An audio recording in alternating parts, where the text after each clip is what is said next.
सड़क के किनारे एक गरीब ठेले वाला गिड़गिड़ा रहा था और दो पुलिस वाले उसकी जेब से जबरदस्ती पैसे निकाल रहे थे।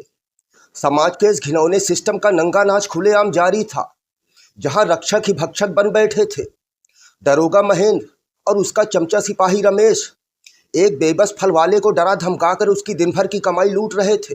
तभी सड़क किनारे खड़े फौजी विक्रम की नज़र इस गुंडागर्दी पर पड़ी। विक्रम देश की सीमा पर सरहद की रक्षा करने वाला एक सच्चा और जाबाज फौजी था, जो अपनी छुट्टी पर घर लौट रहा था। उसने जब वर्दी के नाम पर हो रही ये सरेआम डकैती देखी तो उसका खून खौल गया। हमारे इस सड़ चुके प्रशासनिक तंत्र में जहां आम जनता रोज सहती है और खामोश रहती है, वहीं विक्रम से नाइंसाफ़ी बर्दाश्त नहीं हुई। उसने बिना एक पल गंवाए पुलिस वालों की तरफ कदम बढ़ा दिए। दरोगा महेंद्र ठेले वाले को धमकी दे रहा था कि अगर पैसे नहीं दिए तो ठेला जब्त कर लिया जाएगा। वो गरीब आदमी अपनी बीमार माँ की दुहाई दे रहा था, लेकिन पुलिस वालों को उस पर रत्ती भर भी रहम नहीं आया। विक्रम ने सीधे जाकर दरोगा का हाथ पकड़ लिया और बेहद कड़े शब्दों में कहा कि वर्दी की आड़ में डकैती डालना बंद करो। पुलिस वाले इस अचानक हुए हमले से बौखला गए। दरोगा ने अपनी अकड़ दिखाते हुए विक्रम को औकात में रहने की नसीहत दी और कहा, यह मेरा इलाका है, यहाँ मेरा कानून चलता है। विक्रम ने बिना डरे उसकी बात का करारा जवाब दिया कि कानून देश का होता है, किसी के बाप की जागीर नहीं। इस कहासुनी के बीच सड़क पर लोगों की भीड़ इकट्ठा होने लगी। हर कोई अपने फ़ोन निकालकर वीडियो बनाने लगा, लेकिन किसी की भी इतनी हिम्मत नहीं हुई कि पुलिस की इस गुंडागर्दी के खिलाफ एक शब्द भी बोल सके। विक्रम ने ठेले वाले को सहारा देकर उठाया और दरोगा से उसके पैसे वापस करने को कहा। दरोगा महेंद्र को अपनी इस बेइज्जती पर तगड़ा झटका लगा। उसने तुरंत अपनी जीप से वॉकी टॉकी निकाला और थाने में मैसेज कर दिया कि हाईवे पर एक फौजी ने पुलिस टीम पर हमला कर दिया है। दरोगा महेंद्र ने पूरे हाईवे को जैसे अपनी निजी संपत्ति बना रखा था, जहां हर आने जाने वाले से बिना किसी वजह के वसूली की जाती थी। ये हमारी व्यवस्था का वो कड़वा सच है, जहां थाने की बोली लगती है और कानून की धज्जियां रोज उड़ाई जाती हैं। विक्रम ने उस गरीब फल वाले को तसल्ली दी और कहा कि डरने की कोई बात नहीं है। ये वर्दी जनता की सुरक्षा के लिए होती है, डराने के लिए नहीं। लेकिन हकीकत ये थी कि उस इलाके में वर्दी केवल डर का दूसरा नाम बन चुकी थी। थोड़ी ही देर में सायरन बजाती हुई 3 गाड़ियां वहां आकर रुकी। जीप से भारी भरकम शरीर वाला सीनियर इंस्पेक्टर राणा बाहर निकला। राणा की इलाके में अपनी ही एक हनक थी, जो पैसों के लिए नेताओं की जी हुजूरी करता था और गरीबों पर अपनी लाठियां तोड़ता था। महेंद्र ने तुरंत अपने सीनियर के कान भरे और विक्रम की तरफ इशारा करते हुए कहा, इसी फौजी ने सरकारी काम में बाधा डाली है और पुलिस वालों पर हाथ उठाया है। राणा ने मूंछों पर ताव देते हुए विक्रम को घूरा और रौब झाड़ते हुए बोला, लगता है बहुत गर्म खून है तेरा, अभी थाने ले जाकर तेरी सारी गर्मी निकालता हूँ। दोस्तों, दरअसल हमारे देश के थानों में इंसाफ नहीं बल्कि ताकत की नुमाइश होती है। विक्रम के चेहरे पर कोई शिकन नहीं थी। उसने इंस्पेक्टर राणा की आंखों में आंखें डालकर कहा कि तुम्हारे थाने का कानून भी देख ही लेते हैं, चलो। सिपाहियों ने आगे बढ़कर विक्रम को हथकड़ी लगाने की कोशिश की, लेकिन विक्रम ने हाथ पीछे खींचते हुए कहा कि मुझे हथकड़ी लगाने की जरूरत नहीं है, मैं खुद चलूंगा। भीड़ खामोश खड़ी ये सब देख रही थी। कोई भी उस फौजी के पक्ष में बोलने की हिम्मत नहीं जुटा पा रहा था, क्योंकि सब जानते थे कि एक बार पुलिस के लपेटे में आ गए तो जिंदगी भर कोर्ट कचहरी के चक्कर काटने पड़ेंगे। विक्रम को पुलिस की गाड़ी पर बिठाया गया और गाड़ियां तेजी से थाने की तरफ दौड़ गईं। राणा जीप में बैठे बैठे विक्रम को धमकियां दे रहा था कि थाने पहुंचकर तेरी पूरी देशभक्ति निकाल दूंगा। विक्रम बस खामोशी से खिड़की के बाहर देखता रहा। थाने के अंदर कदम रखते ही विक्रम ने देखा कि माहौल किसी सरकारी दफ्तर का नहीं बल्कि किसी गिरोह के अड्डे जैसा लग रहा था। सिपाही अपनी अपनी मेजों पर बैठे ताश खेल रहे थे और फरियादी बाहर जमीन पर बैठे अपनी बारी का इंतजार कर रहे थे। यह दृश्य हमारे न्याय तंत्र पर एक जोरदार तमाचा था, जहां आम नागरिक की हैसियत जूते की धूल के बराबर समझी जाती है। इंस्पेक्टर राणा ने विक्रम को सीधा लॉकअप के बाहर ले जाकर खड़ा कर दिया और बड़े घमंड से मुस्कुराते हुए पूछा कि अब बता फौजी, यहाँ तुझे कौन बचाने आएगा? यहाँ ना तो मिलिट्री की पुलिस है, ना ही तेरी कोई फौजी टुकड़ी। यहाँ का राजा मैं हूँ। विक्रम ने बिना किसी डर के पास रखी कुर्सी खींची और आराम से उस पर बैठ गया। ये देखकर दरोगा महेंद्र बौखला गया। उसने चिल्लाकर कहा कि तुझे बैठने की इजाजत किसने दी? खड़ा हो जा। विक्रम ने शांत लहजे में जवाब दिया कि जब मेजबान में तमीज ना हो तो मेहमान को ही खुद बंदोबस्त करना पड़ता है। राणा का पारा चढ़ गया। उसने अपनी लाठी उठाई और मेज पर जोर से पटकते हुए कहा कि तेरी ये अकड़ बहुत जल्द ही निकलेगी। विक्रम ने उसकी आंखों में देखते हुए कहा, मुझे भीख नहीं, सिर्फ अपना हक चाहिए। मुझे अपने अधिकार के मुताबिक एक फ़ोन कॉल करनी है। दरोगा महेंद्र जोर से हंसने लगा और ताना मारते हुए बोला, किसको फ़ोन करेगा? अपनी बूढ़ी माँ को बुलाएगा या अपने गांव के सरपंच को? यहाँ तेरी मदद करने कोई नहीं आने वाला। सिस्टम की यह सबसे बड़ी बीमारी है कि जब कोई इंसान अपने अधिकार की मांग करता है तो ये भ्रष्ट लोग उसका मजाक उड़ाते हैं। राणा ने हवाबाजी करते हुए अपना लैंडलाइन फ़ोन विक्रम की तरफ खिसका दिया और बोला कि कर जिसे फ़ोन करना है, मैं भी देखता हूँ किसमें इतनी हिम्मत है जो मेरे थाने में कदम रख सके। विक्रम ने शांत दिमाग से रिसीवर उठाया और एक विशेष कोड डायल किया। फ़ोन कटने के बाद थाने में सिपाहियों का ठहाका गूंज रहा था। इंस्पेक्टर राणा को लग रहा था कि उसने एक आम नागरिक की तरह इस फौजी को भी अपने शिकंजे में कस लिया है। ये इस बात का सबूत है कि हमारी पुलिस व्यवस्था किस कदर मुगालते में जीती है, जहां उन्हें लगता है कि उनकी वर्दी उन्हें हर गुनाह से बचा लेगी। करीब 10 मिनट गुजरे ही थे कि थाने के बाहर अचानक कई भारी गाड़ियों के ब्रेक मारने की आवाज़ आई। दरवाजे इतनी जोर से खड़खड़ाए कि अंदर बैठे सिपाहियों के हाथों से ताश के पत्ते छूट गए। बाहर 3 हरे रंग की सैन्य गाड़ियां आकर रुकी थी और उनमें से अत्याधुनिक हथियारों से लैस कमांडो बाहर निकले। थाने के बाहर मौजूद संतरी की हिम्मत नहीं हुई कि उन्हें रोक सके।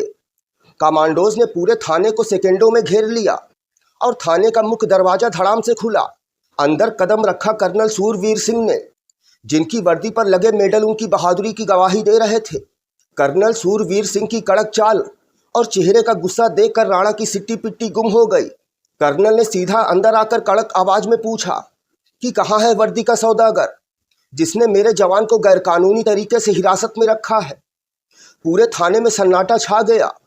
दरोगा महेंद्र की हवा निकल चुकी थी और राणा के माथे पर पसीना बहने लगा था। जो पुलिस वाले कुछ देर पहले कानून के बाप बन रहे थे, अब भीगी बिल्ली बनकर कोने में दुबक के खड़े थे। कर्नल ने विक्रम की तरफ देखा, जो पूरे सम्मान के साथ अपनी जगह पर खड़ा था। उसने अपने कर्नल को सलूट किया। कर्नल ने राणा की तरफ मुड़कर देखा और कहा कि तुम्हारी हिम्मत कैसे हुई सरहद के रक्षक पर हाथ उठाने की? तुम जैसे पुलिस वाले गुंडों की वजह से पूरे पुलिस फोर्स को बदनाम होना पड़ता है। राणा ने हकलाते हुए सफाई देने की कोशिश की कि सर, मुझे नहीं पता था कि ये आपका जवान है। इसने हमारे दरोगा से बदतमीजी की थी।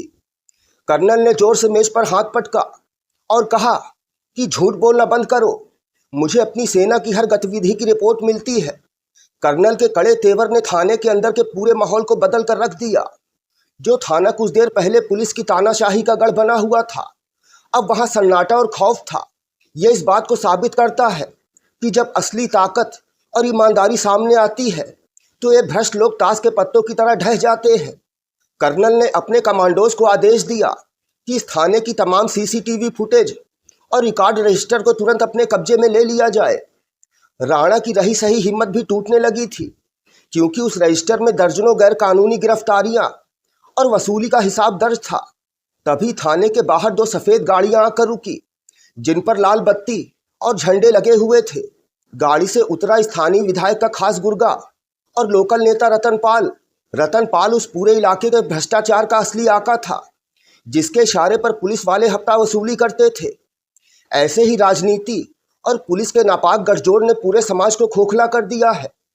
रतनपाल बड़े रौब के साथ थाने के अंदर घुसा और चिल्लाकर बोला कि राणा साहब, ये क्या तमाशा चल रहा है? किसकी हिम्मत हुई हमारे इलाके में आकर सेना की गाड़ियां खड़ी करने की? लेकिन जैसे ही उसकी नज़र कर्नल सूरवीर सिंह और हथियारों से लैस कमांडोज पर पड़ी, उसकी आवाज़ का टोन बदल गया। फिर भी अपनी राजनीतिक पहुंच के घमंड में आकर रतनपाल ने कहा, कर्नल साहब, आप शायद भूल रहे हैं, ये सिविल एरिया है और यहाँ का प्रशासन हमारे हिसाब से चलता है। आप अपने जवानों को लेकर यहाँ से चुपचाप चले जाइए, वरना मैं आपकी शिकायत रक्षा मंत्रालय से कर दूंगा। कर्नल के चेहरे पर एक तीखी मुस्कान आई। उन्होंने रतनपाल की तरफ देखा और कहा, नेताजी, आपकी पहुंच शायद दिल्ली की कुर्सियों तक होगी, लेकिन मेरी पहुंच सीधा उस अदालत तक है जहां देशद्रोहियों को कड़ी सजा मिलती है। ये सुनकर रतनपाल की त्योरियां चढ़ गई। उसने तुरंत अपनी जेब से फोन निकाला और किसी बड़े अफसर को मिलाने लगा। विक्रम ने अपनी जेब से एक छोटा सा पेन ड्राइव निकाला और उसे टेबल पर रख दिया। उसने इंस्पेक्टर राणा और नेता रतनपाल की तरफ देखते हुए कहा कि आपको क्या लगता था कि मैं केवल लाठियों से लड़ने आया हूं?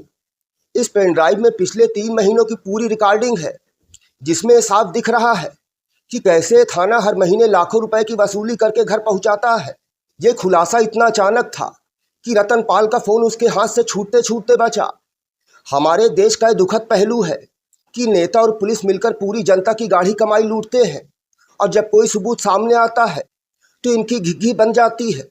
विक्रम ने हाईवे की वो पूरी वीडियो भी अपने फोन में चलाकर दिखाई, जिसमें दरोगा महेंद्र गरीब ठेले वाले की बीमार मां के इलाज के पैसे छीन रहा था और कह रहा था कि मर जाने दो, देश की आबादी कम होगी।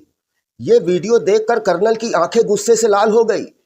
उन्होंने कमांडोज को हुक्म दिया कि दरोगा, इंस्पेक्टर और इस दलाल नेता को तुरंत अपनी कस्टडी में ले लो। ये सुनते ही रतनपाल बौखला गया। उसने थाने के बाहर मौजूद अपने समर्थकों को आवाज दी। देखते ही देखते थाने के बाहर करीब 30 से 40 गुंडे लाठी डंडा लेकर इकट्ठा हो गए और नारेबाजी करने लगे कि हमारे नेता को बाहर निकालो, वरना थाना जला देंगे। ये घटिया राजनीति का असली चेहरा था, जहां चोरी पकड़े जाने पर गुंडागर्दी का सहारा लिया जाता है। राणा के चेहरे पर फिर से वही निष्ठा भरी उम्मीद जाग उठी कि शायद उसके गुंडे उसे बचा लेंगे। उसने कर्नल से कहा कि कर्नल साहब, बाहर हमारी जनता खड़ी है, माहौल मत बिगाड़िए, बात को यहीं रफा दफा कर देते हैं। विक्रम ने हंसते हुए जवाब दिया, ये जनता नहीं, तेरे पाले हुए गुंडे हैं, और आज इस गंदगी की सफाई होकर रहेगी। कर्नल ने अपने सूबेदार को इशारा किया और बाहर खड़े कमांडोज ने अपनी बंदूकों का रुख गुंडों की तरफ मोड़ दिया। थाने के बाहर जमा गुंडों की भीड़ को लगा कि वो अपनी पुरानी गुंडागर्दी के दम पर फौजी जवानों को डरा लेंगे, लेकिन जैसे ही सेना की गाड़ियों के ऊपर लगे सर्च लाइट चालू हुए और कमांडोज ने पोजीशन ली, गुंडों के हाथों से लाठियां छूटने लगी। कर्नल ने लाउड स्पीकर उठाया और बाहर खड़ी भीड़ को चेतावनी दी कि जो भी कानून को अपने हाथ में लेने की कोशिश करेगा, उसे देशद्रोही मानकर वहीं ढेर कर दिया जाएगा। ये सुनते ही रतनपाल के भाड़े के टट्टू दुम दबाकर भागने लगे। 2 मिनट के अंदर पूरी सड़क खाली हो गई। थाने के अंदर बंद राणा और महेंद्र की रही सही उम्मीद भी पूरी तरह टूट चुकी थी। विक्रम ने दरोगा महेंद्र के पास जाकर उसकी छाती पर लगी नेम प्लेट देखी और कहा कि तुमने उस गरीब आदमी से कहा था कि मर जाने दे अपनी माँ को, आबादी बढ़ रही है। आज इस वर्दी को शर्मिंदा करने के जुर्म में तुम्हारी जगह सलाखों के पीछे है। कर्नल ने तुरंत जिले के एसपी को फोन मिलाया। एसपी साहब, जो अब तक मामले से बेखबर थे, जब उन्हें पता चला कि कर्नल खुद पूरी फाइल और सबूतों के साथ थाने में मौजूद है, तो उनके हाथ पांव फूल गए। 15 मिनट के अंदर एसपी की गाड़ियां सायरन बजाती हुई थाने पहुंची। एसपी ने अंदर आते ही कर्नल को सलूट किया और मामले की गंभीरता को समझा। कर्नल ने साफ शब्दों में कहा कि अगर आधे घंटे के अंदर इन भ्रष्ट अफसरों और इस भ्रष्ट नेता के खिलाफ एफआईआर दर्ज करके इन्हें कस्टडी में नहीं लिया गया, तो मैं ये पूरा मामला मिलिट्री इंटेलिजेंस और सीबीआई को सौंप दूंगा। एसपी के पास कोई रास्ता नहीं बचा था। उसने तुरंत अपनी ही टीम को हुक्म दिया कि राणा, महेंद्र और रतनपाल को तुरंत गिरफ्तार किया जाए। थाने का नज़ारा पूरी तरह बदल चुका था। जिन पुलिस वालों के सिर पर ताकत का नशा चढ़कर बोल रहा था, वो अपने ही थाने के लॉकअप के अंदर बंद थे। ये दृश्य इस बात का सबूत था कि अगर कोई इंसान बिना डरे सच के साथ खड़ा हो जाए, तो बड़े से बड़ा भ्रष्ट ढांचा भी घुटने टेकने पर मजबूर हो जाता है। एसपी ने खुद विक्रम से माफ़ी मांगी और भरोसा दिलाया कि इन भ्रष्ट अधिकारियों को बर्खास्त करके कड़ी सजा दी जाएगी। विक्रम ने उस गरीब फल वाले को थाने में बुलवाया जिसकी कमाई छीनी गई थी। एसपी के हाथों से उस फल वाले के पैसे वापस करवाए गए और साथ ही उसकी बीमार मां की इलाज के लिए पुलिस वेलफेयर फंड की मदद की घोषणा भी करवाई गई। गरीब ठेले वाले की आंखों में आंसू थे।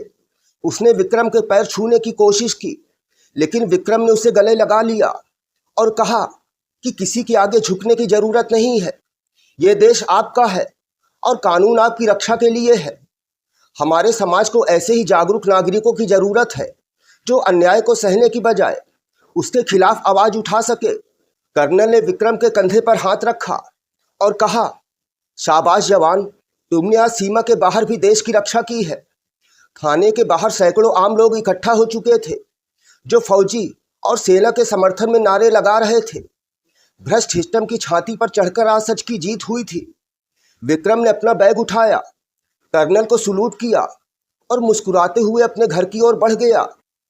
यह कहानी सिर्फ एक फौजी की नहीं, बल्कि हर उस नागरिक की है जो अपने हक के लिए लड़ना जानता है। अगर हम सब मिलकर इस भ्रष्ट सिस्टम के खिलाफ खड़े हो जाएं, तो इस देश से जुल्म और घूसखोरी का नामो निशान मिट सकता है।